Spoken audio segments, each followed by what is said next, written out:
तुम्हारी माँ का नाम क्या है, तुम्हारे पिता का नाम क्या है, अरे तुम जंगल में क्यों जा रहे हो, क्या काम है। ध्रुव जी एकदम शांत हो गए।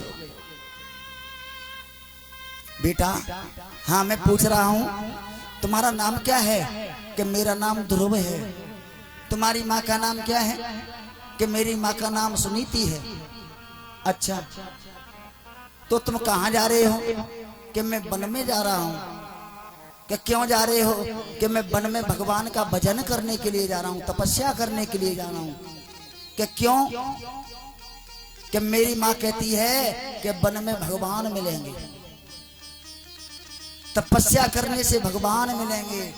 कि तो बेटा तपस्या घर में भी कर सकते हो, वन में क्यों कर रहे हो। कि वन में इसलिए जा रहा हूँ कि घर में एकांत जगह नहीं मिलती है, शांति नहीं मिलती है, केवल वन में ही शांति मिलती है, वहां कोई ध्वनि नहीं आती है। बेटा एक बात बताओ, किसने कहा कि वन में भगवान रहते हैं। तो आज छोटा सा बालक कह रहा है कि मेरी माँ कभी झूठ नहीं बोलती है, मेरी माँ ने कहा कि वन में भगवान मिलेंगे। नारद जी हंस के कहने बेटा वन में भगवान नहीं रहते हैं, अरे वन में तो शेर भालू चीते रहते हैं, और तू तो छोटा सा है, हाल तुझे खा जाएंगे। वन में भगवान नहीं रहते हैं। छोटा सा बालक जवाब देने लगा कि मेरी माँ कहती है कि सुनो, प्रत्येक हाथी शेर भालू चीते जो भी हैं सब में भगवान विराजमान है, सब में विराजमान है। और मेरी माँ कहती है कि हरे अनंत, और मेरी माँ कहती है कि हरे व्यापक सर्वत्र समान। परमात्मा सब में विराजमान है, तुम में मैं हम में सब में है, पेड़ पौधों सब में विराजमान है। हरि व्यापक सर्वत्र समाना, और प्रेम से प्रकट होए में सब में विराजमान है।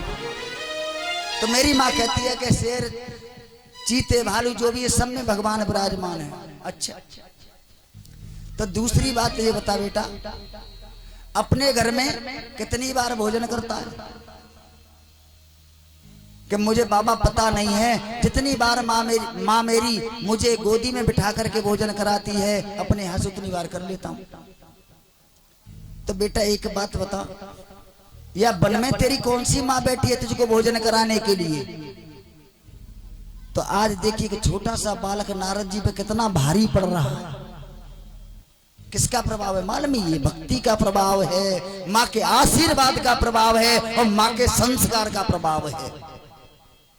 संस्कार उसमें से डाले गए। एक 5 वर्ष का बालक इतने बड़े नारद ऋषि पे भारी पड़ रहा है। कहा कि वन में तो तेरी माँ नहीं रहती है, अरे वहां तुझे भोजन कौन कराएगा बता। तो छोटे से बालक ने कितना सुंदर जवाब दिया कि दांत नहीं जब दूध दिया, और जब दांत दिए तो अन्न ही दे। जब बच्चा पैदा होता है तो उसके दांत नहीं होते हैं, तो भगवान माँ के कुच्छा में दूध का इंतजाम कर देता है। और आज तो भगवान ने दांत दे दिए हैं तो वो अन्न का भी इंतजाम वही करेगा। हम तो तेरे भरोसे हैं, तू जाने तेरा काम जाने। अब तो नारद जी मन ही मन में विचार कर रहे हैं कि इतना सुंदर बालक है, इतना अच्छा बोलने वाला बालक है, ये तो मेरा शिष्य बन जाए तो बढ़िया है, मेरा शिष्य बन जाए तो बढ़िया है। नारद जी ने तुरंत कहा कि बेटा तुमने किसी को गुरु बनाया है। तो आज वो छोटा बालक कहने लगा कि बाबा एक बात बताओ, गुरु की बात तो बाद में करेंगे, पहले आप ये बताइए, आपने मेरे माँ का नाम पूछा, पिता का नाम पूछा, और मैं क्या करने जा रहा हूँ, क्या करके आ रहा हूँ, सब कुछ पूछ लिया, लेकिन आप तो बताओ कि आप कौन हैं। आप तो बताओ कि आप कौन हैं। तो आज नारद जी बोले कि बेटा मेरा नाम नारद है, और जैसे ही कहा कि मेरा नाम नारद है, तो आज वो बालक बोला कि तुम नारद हो ही नहीं सकते हो। है? नारद जी तो कह रहे हैं कि मेरा नाम नारद है, और नारद के वो ध्रुव कह रहा है कि तुम नारद नहीं हो सकते हो।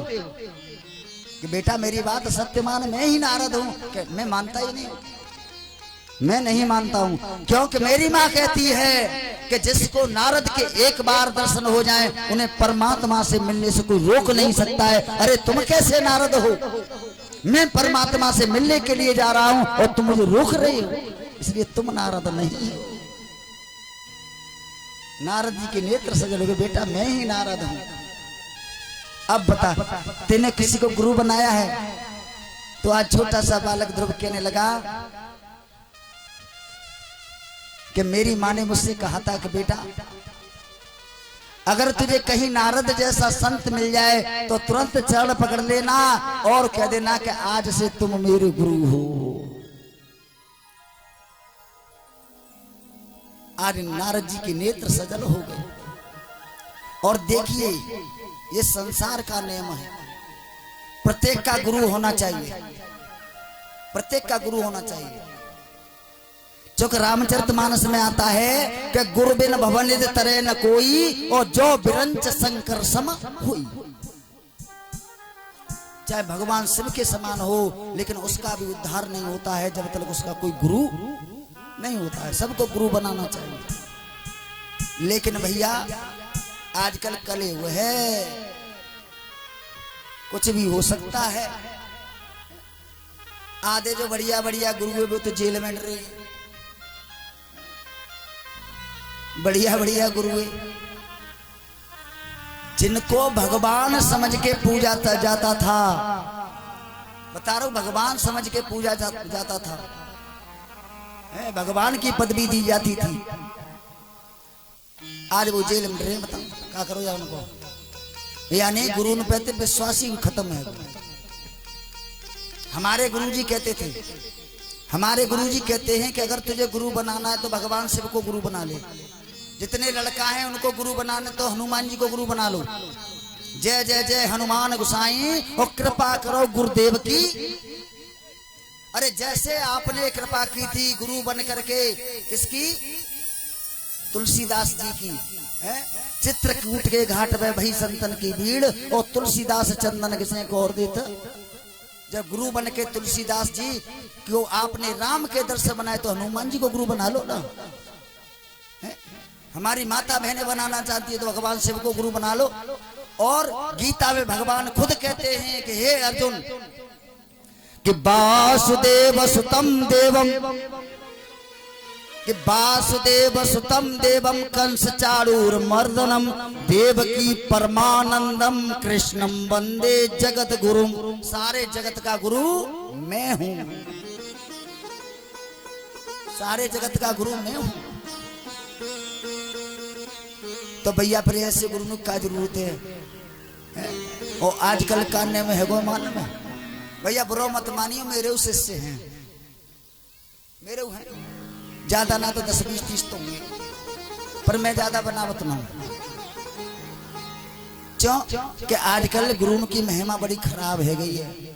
और कैसे कैसे गुरु है गए मालूम है? कि गली न गुरुआ फिरे। ये गुरु ना है, सच्चा गुरु तुम्हें मिल जाएगा तो यूं समझ लो तुम्हारा कल्याण हो जाएगा। लेकिन वे गुरु ना में तो गुरुआ है। कि गली न गुरुआ फिरी, और आओ गुरु दीक्षा ले। कि गली न गुरुआ फिरे, और आओ गुरु दीक्षा ले। और नरक जाओ चाहे स्वर्ग में, पर हमें रुपया।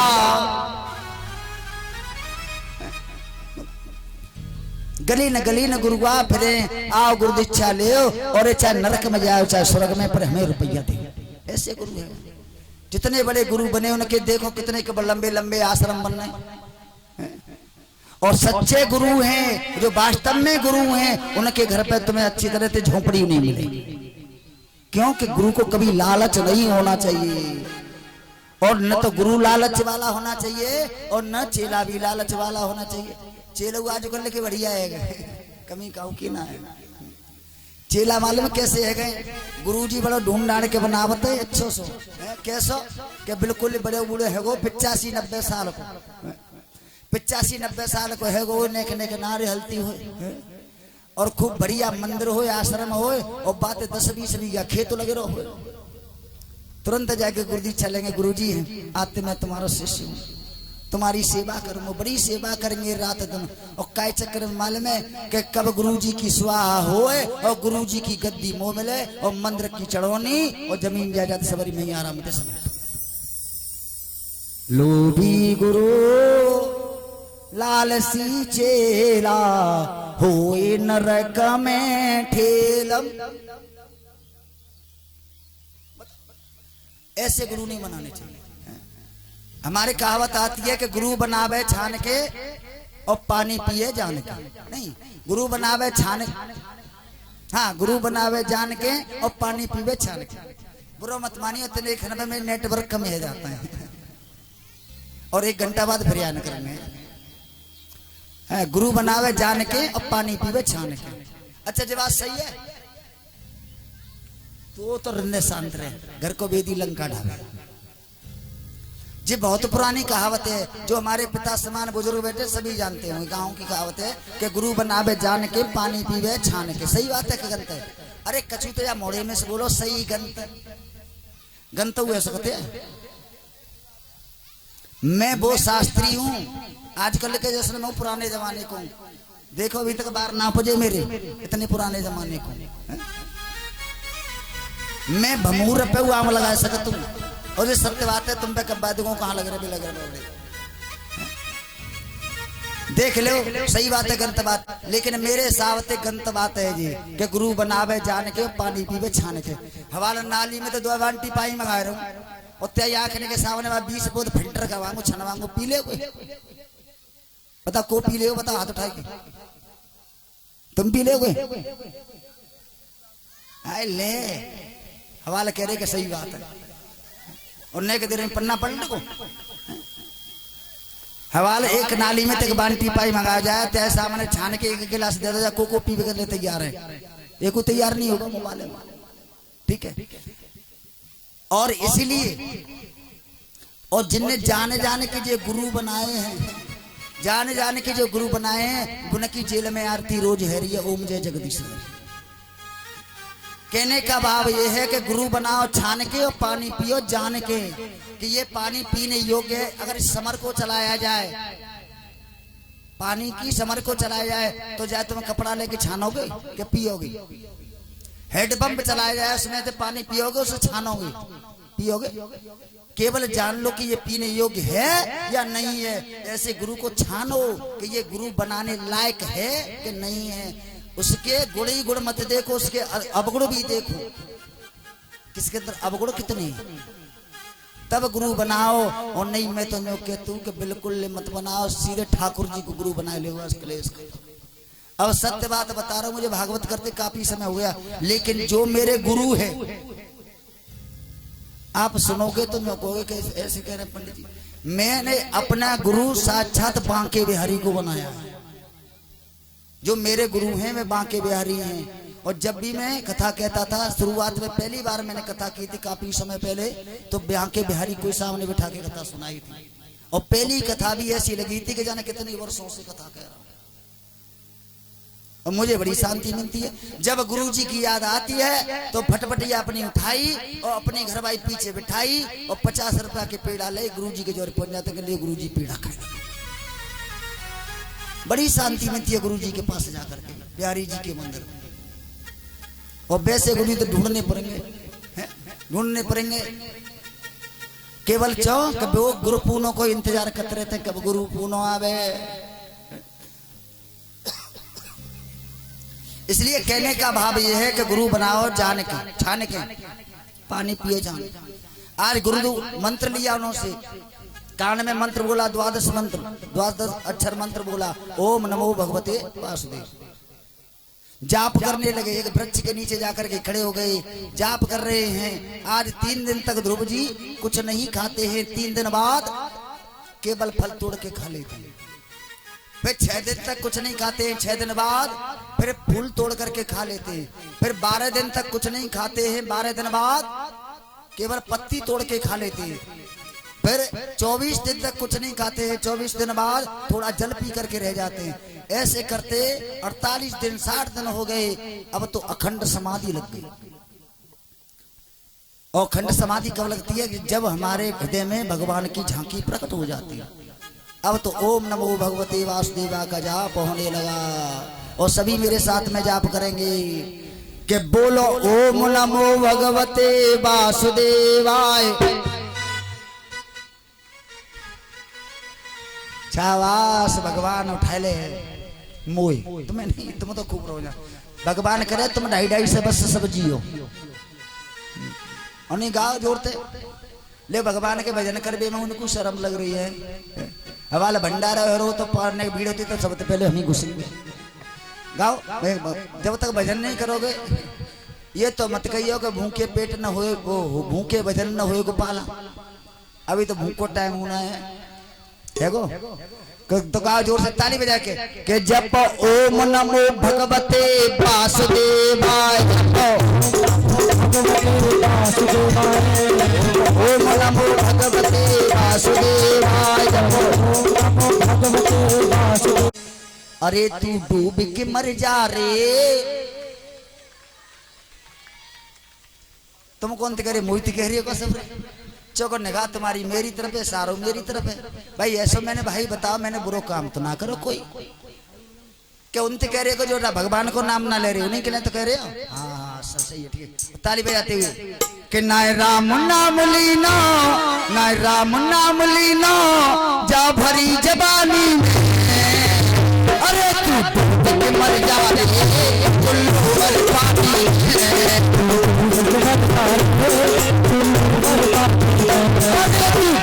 मर जा रे पानी में। जय हो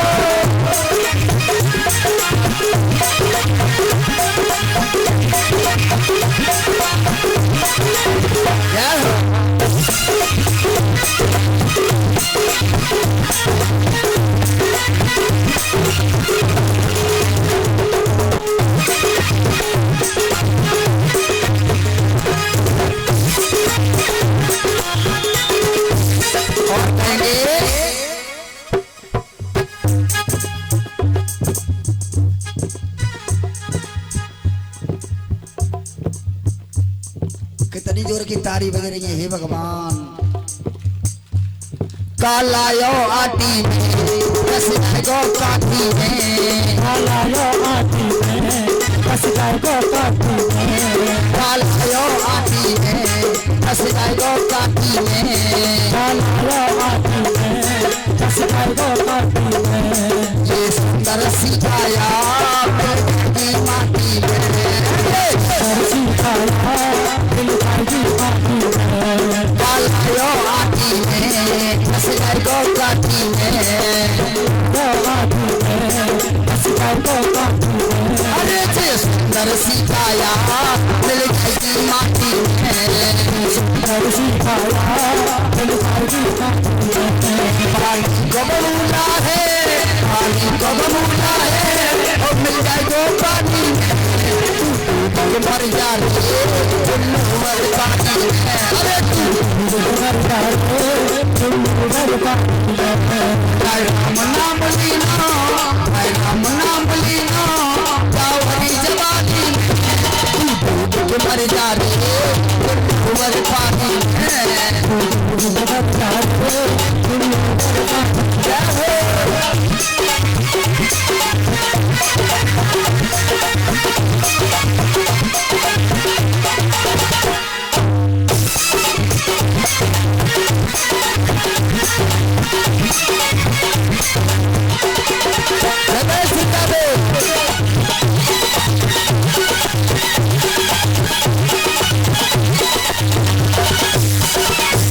तन के कपड़े फटे तेरे पास न कोई बटे,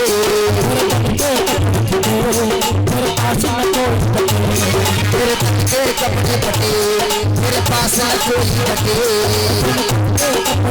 तेरे पास न कोई बटे। अरे तू नाम ले ले तेरे संकट सभी कटे,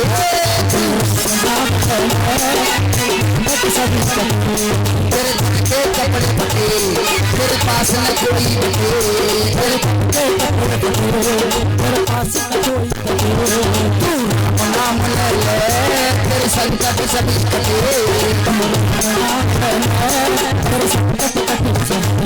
कछ कमाना पायो, कछ कमाना पायो ऐसी जिंदगानी में तू डूब मर जा रे फुल मर पानी है, मर जा रे फुल मर पानी है।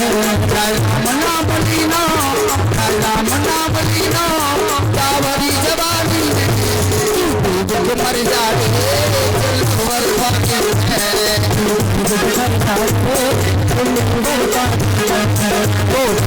मेरो है वो पाल मेरो है, मेरो है वो पाल मेरो है, वो मेरो है वो पाल मेरो है, मेरो है वो पाल मेरो है। वो बाके बिहारी नटलाल मेरो है, वो बाके बिहारी नटलाल मेरो है, वो मेरो है वो पाल मेरो है, मेरो है वो पाल मेरो है, वो मेरो है वो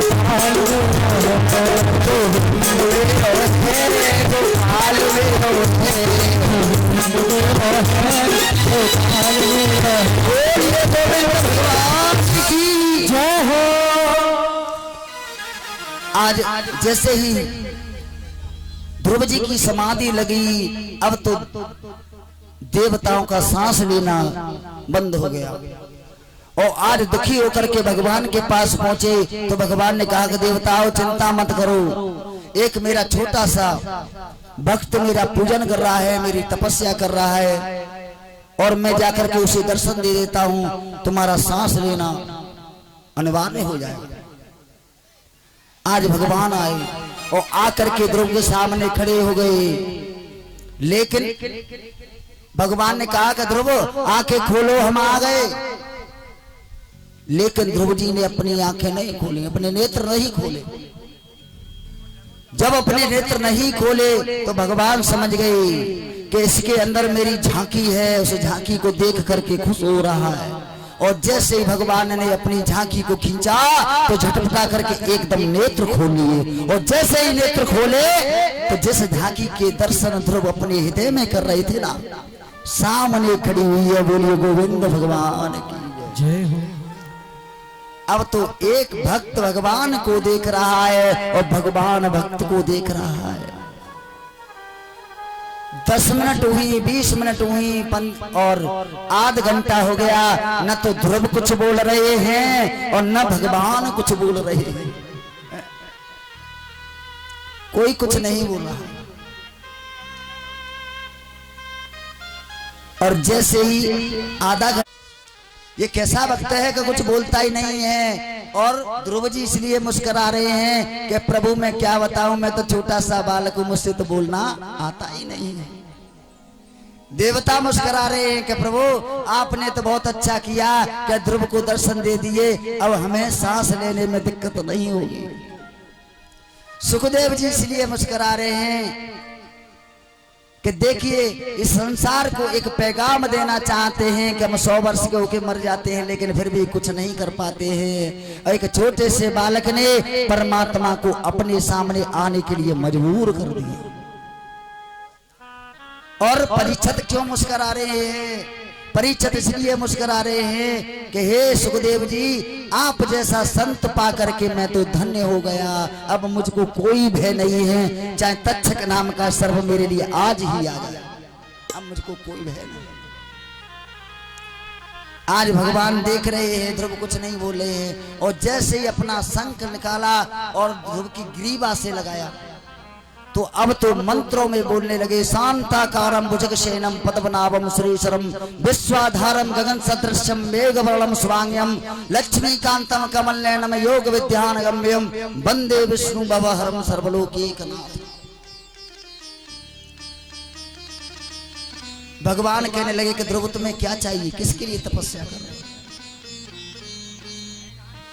कहने लगे प्रभु अब आपके दर्शन हो गए, अब तो जीवन की कोई आशा रही नहीं। अब तो केवल जी ये चाहता है कि रात दिन आपके नाम का गुणगान करता रहूं। कि नहीं जाओ ध्रुव, पहले जाओ, अब ये राजगद्दी तुम्हारा इंतजार कर रही है, राजगद्दी को संभालो। कहने लगे प्रभु अब मुझे राजगद्दी की जरूरत नहीं है। कि नहीं, ये मेरा आदेश है। और जब पिता उत्तानपाद को पता चला तो हाथी घोड़े रथ भेजे, लेकिन एक पे भी सवार नहीं हुए। कहे कि पिताजी अब ये हाथी घोड़ा मेरे किसी काम के नहीं है। और सबसे पहले जाकर के अपनी माता सुरुचि से मिले, सुनीति के पास नहीं गए थे। जैसे भगवान राम आकर के सबसे पहले कैकेयी मैया से मिले थे, ऐसे ही जाकर के सुरुचि से मिले और कहा कि मौसी मैं तेरा हमेशा एहसान बंद रहूंगा कि अगर उस दिन तुम मुझसे ऐसे कट शब्द नहीं बोलती तो मुझे भगवान के दर्शन नहीं होते। और उससे मिलने के बाद अपनी मां से मिले। राजा उत्तानपाद उसी दिन गद्दी को छोड़ करके तपस्या करने के लिए चले गए। समय आने पर उनका विवाह हो गया। और जो उनके भाई थे उत्तम एक दिन कुबेर के यक्षों को मारने लगे। कुबेर की बगिया में जाके बगिया को उड़ाने लगे, आपस में युद्ध होने लगा। तो कुबेर के यक्षों ने उत्तम को मार दिया। और जब उत्तम ने को मार दिया तो जैसे ध्रुव जी को पता चला तो अपने धनुष बाण लेकर के गए और जाकर के निरपराध यानी निर्दोष कुबेर के यक्षों को मारने लगे। जब उनके बाबा ने पिता ने आके समझाया कि बेटा तुम्हें ऐसा नहीं करना चाहिए, अरे तुम्हें तो साक्षात परमात्मा के दर्शन हो गए। और वैसे सोचने वाली बात है, एक बात बताओ, जिसे साक्षात परमात्मा के दर्शन हो गए हों और वो निरपराध यक्षों को क्यों मार रहा है? लेकिन एक कमी थी, वो कमी थी कि उनको दर्शन जरूर हो गए थे लेकिन उनको सत्संग नहीं मिला था। और कहते हैं कि बिन सत्संग विवेक न होई और राम कृपा बिन सुलभ न। केवल सत्संग नहीं मिला था। समझा दिया। समझाने के बाद में जब अंतिम समय आया, मृत्यु देवी आ गई। और जैसे ही मृत्यु देवी आई तो ध्रुव जी कहने लगे इधर भगवान का विमान आ गया। मृत्यु देवी बीच में खड़ी हो गई। तो ध्रुव कहने लगे कि हे देवी तुम कौन हो कि मैं मृत्यु हूं? कि देवी तुमको पता नहीं है कि मुझे साक्षात भगवान के दर्शन हो गए, अब मेरा तुम्हारा काम क्या है? तो आज मृत्यु देवी कहने लगी कि सुनो ध्रुव जी, ये संसार का नियम है कि जो आया है वो एक न एक दिन मेरे ही साथ जाएगा, इसलिए तुम्हें मेरे साथ चलना पड़ेगा। ध्रुव जी कहने लगे कि एक बात बता, मैंने भगवान के दर्शन किए हैं, तू मुझे प्रणाम नहीं करेगी? और जैसे ही मृत्यु ने प्रणाम किया तो उसकी पीठ पे पैर रख के और आज भगवान के विमान में बैठ करके अपने धाम के लिए चले गए। आज भी आप देखते हो कि जो नभ में आकाश में सबसे ज्यादा तारा चमकता है वही तारा ध्रुव है। बोलिए वृंदावन में हरि लाल की जय हो।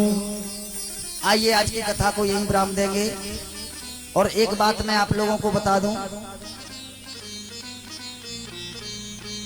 ये कथा सार्वजनिक है, ये किसी एक की पर्सनल नहीं है।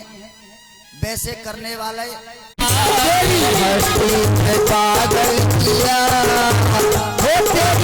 मस्ती में पागल किया, चुरा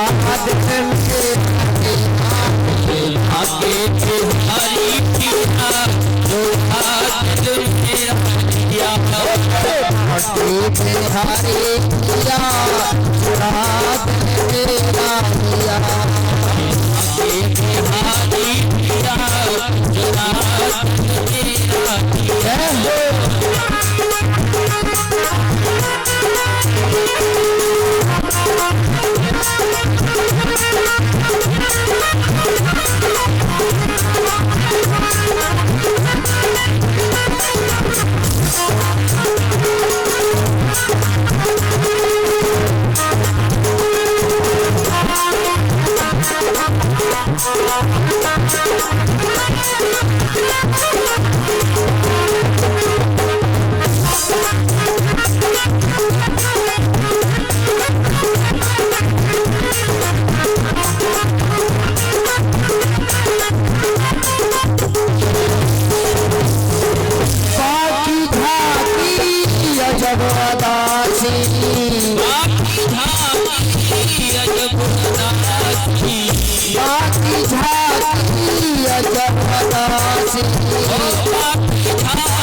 कहते हैं हेलो जय आवाज सही कर दे लाला मेरे। राधे श्री राधे। कहते हैं कि अकड़ मुर्दे की पहचान होती है। अकड़ मुर्दे की पहचान होती है। और श्रीमद् भागवत कथा में ताली वही बजाते हैं कि जिनके हाथों में जान होती है। अकड़ मुर्दे की पहचान होती है। कहते हैं कि मर जाता है उसके बाद अकड़ जाता है। अकड़ मुर्दे की पहचान होती है। और ताली वही बजाते हैं भागवत में जिनके हाथों में जान। अब देखनी है कौन के हाथ में जान है। के हवाले कर की पैया की बजाई ताली। ओ मेरे बाके बिहारी पिया चुरा दिल मेरा बाके बिहारी पिया चुरा दिल मेरा जिया। जाल लगवाए तो ना बजा रहे। जाल लगवाए तो गुस्सा में बैठे हैं।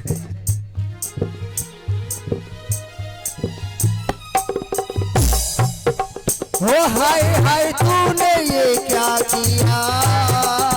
हाय हाय तूने ये क्या किया।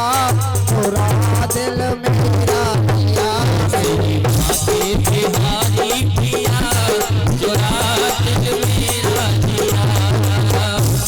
गोविंद मेरो है गोपाल मेरो है। गोविंद मेरो है गोपाल मेरो है।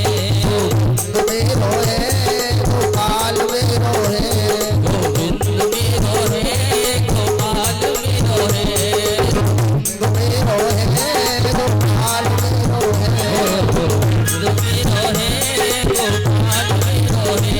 श्री भागे बिहारी नंदलाल मेरो है। बाके बिहारी नंदलाल मेरो है।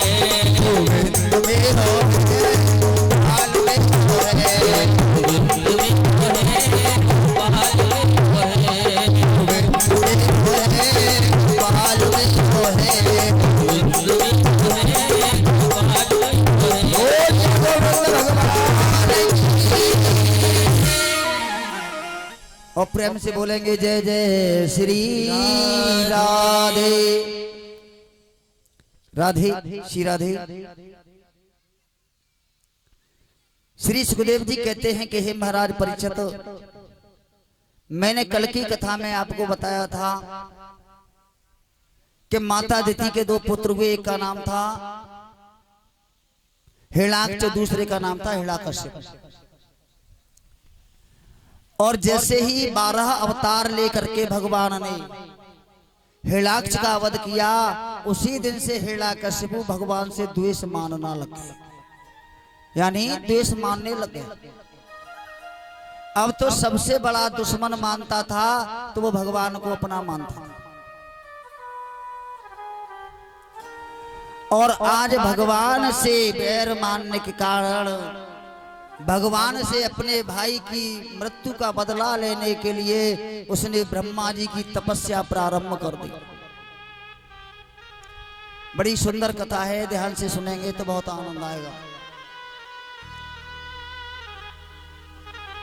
ब्रह्मा जी की तपस्या प्रारंभ कर दी और इतनी कठोर तपस्या की कि ब्रह्मा जी को आना पड़ा। और जब ब्रह्मा जी आए,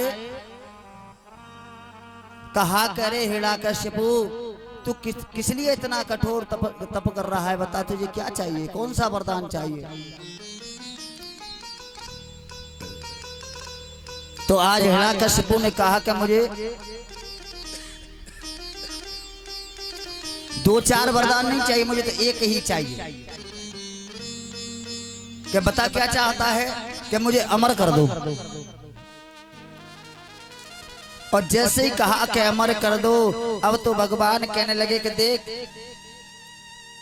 सब चीज मेरे बस में है, लेकिन ये अमर करना मेरे बस की बात नहीं है, ये मेरे कोटा में नहीं आता है। अमर करना मेरे कोठा में नहीं आता है।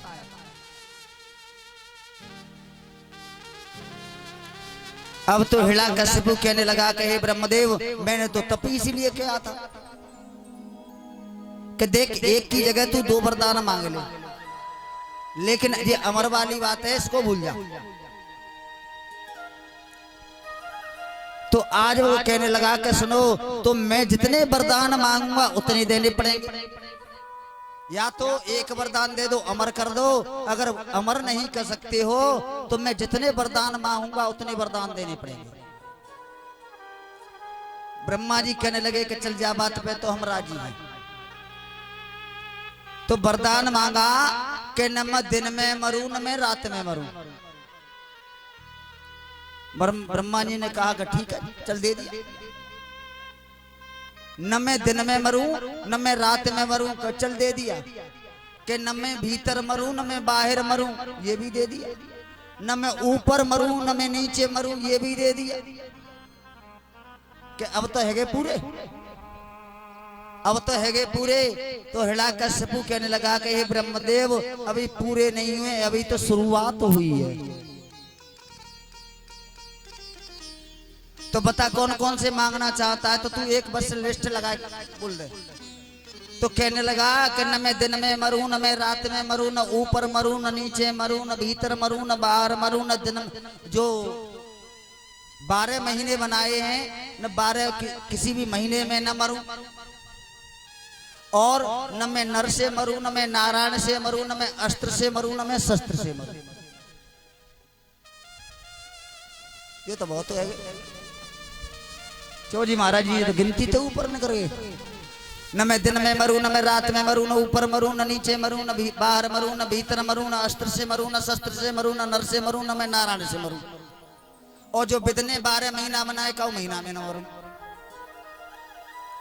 ब्रह्मा जी कहने लगे कि देख भाई, हम तो वरदान तो सबके सब दे रहे हैं, आगे भगवान जाने क्या करेंगे। वरदान तो मैंने तो सबको दे दिए तथास्तु, लेकिन आगे भगवान जाने वो क्या करेंगे। जब सब इतने वरदान ले लिए, अब तो आकर के उसने क्या किया, देवताओं पर चढ़ाई कर दी।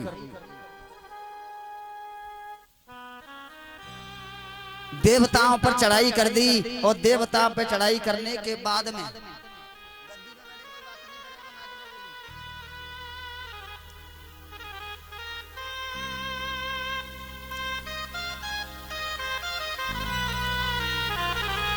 देवता बेचारे परेशान रहने लगे, और जो ऋषि मुनि हैं, संत हैं, उनको भी परेशान करने लगे। और जो हिरण्यकशिपु की पत्नी थी जिसका नाम था कयादु,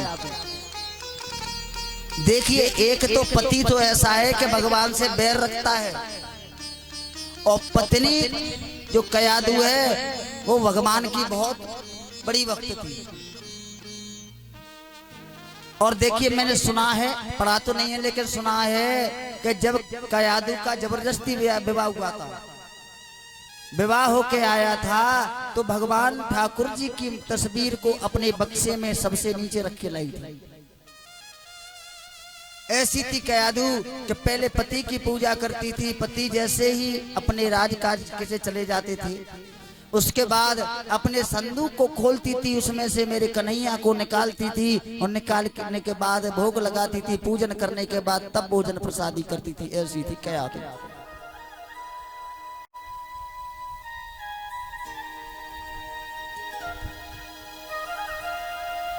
कयादु ने समय आने आने पर पुत्रों को जन्म दिया, लेकिन इंद्र ने सभी पुत्रों को मार दिया। और जैसे ही पुत्रों को मारा, अब तो हिरण्यकशिपु और ज्यादा क्रोधित हो गया, और एक दिन कयादु से कहने लगा कि देवी कयादु, अब मैं 10,000 वर्ष की तपस्या करने के लिए जा रहा हूँ, और ऐसा घोर तप करूंगा कि इस तप के बाद में सभी देवताओं को नारायण सहित मैं जीत लूंगा। उसकी पत्नी कहने लगी, महाराज जैसी आपकी इच्छा।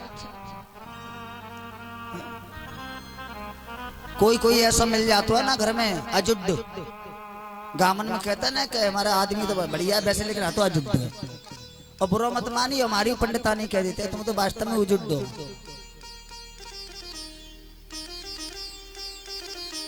अब बातें को मोह लगे। आज तिलक किया है, आरती उतारी है, और जैसे ही तपस्या करने के लिए गया, एक वृक्ष के नीचे स्नान करके खड़ा हुआ, ओम ब्रह्मदेवाय नमः, ओम ब्रह्मदेवाय नमः का जाप करने लगा। तो देखिए भगवान की माया, उसी डाली पर आकर के एक सुख बैठ जाता है, एक तोता बैठ जाता है। वो तो कहता है ओम ब्रह्माय नमः, ओम ब्रह्मदेवाय नमः, और तोता कहता है कि राम। वो तो कहता है ओम ब्रह्मदेवाय नमः, और तोता गाने लग जाता है कि श्रीमन नारायण नारायण नारायण नारायण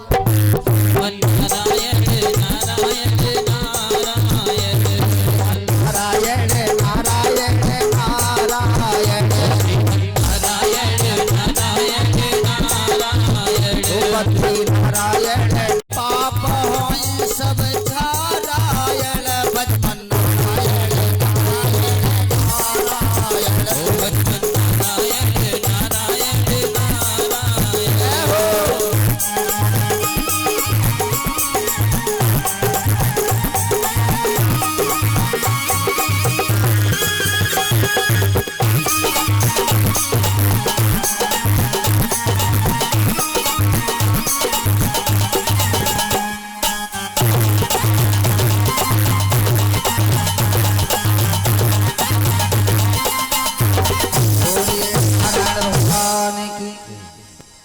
अजामिल तो कहता है ओम ब्रह्मदेवाय नमः, और तोता चालू हो जाता है कि नारायण नारायण नारायण।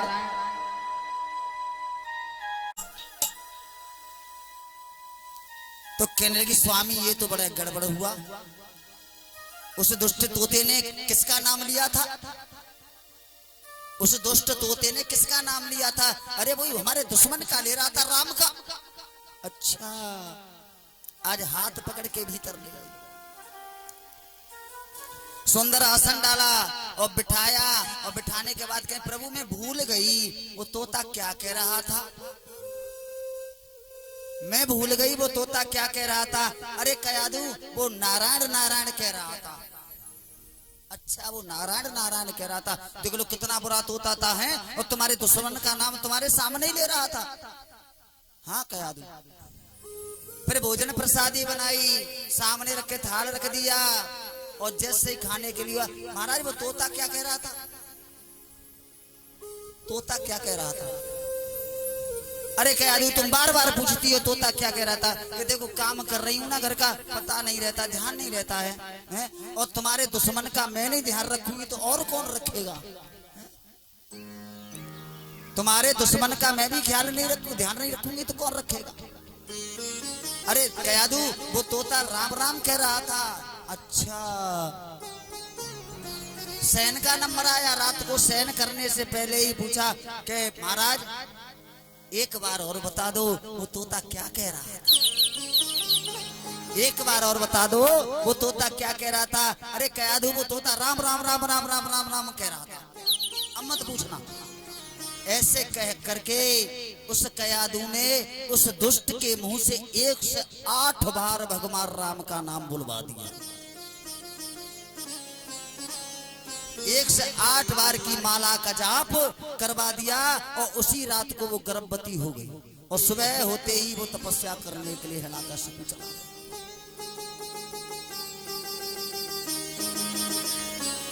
जैसे ही इंद्र को पता चला कि कयादू हिरण्याकश्यप की पत्नी फिर गर्भवती है, तो आज हरण करके ले जाने लगा।